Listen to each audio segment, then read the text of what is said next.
Hi friends, അപ്പോൾ ഞങ്ങൾ ബീച്ചിലേക്ക് പോവാണ്. പെട്ടെന്ന് തീരുമാനിച്ച് പോയതാണ്. ഞങ്ങൾ ബീച്ചിലെത്താനായിട്ടുണ്ട്. നമുക്കിനി ബീച്ചിലെത്തിയിട്ട് കാണാം.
കയറാൻ പറ്റുന്ന റൈഡിലൊക്കെ കയറി.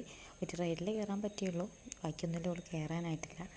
പിന്നെ ഞങ്ങൾ വീട്ടിലേക്ക് പോകാമെന്ന് വിചാരിച്ചു. മോൾക്ക് ഉറക്കമൊക്കെ വന്നിട്ടുണ്ടായിരുന്നു. അപ്പം മാമൻ കാറെടുക്കാൻ പോയിട്ടുണ്ട്. അപ്പം ഏട്ടൻ കാറൊക്കെ കൊണ്ടുവന്ന് പിന്നെ വേഗം അങ്ങോട്ട് പോന്നു. ഞങ്ങൾ വീഡിയോ ഒന്നും എടുത്തില്ല. മോള് വാശി പിടിക്കാൻ തുടങ്ങി. അപ്പം ഞങ്ങൾ പിന്നെ വേഗം അങ്ങോട്ട് പോന്നു.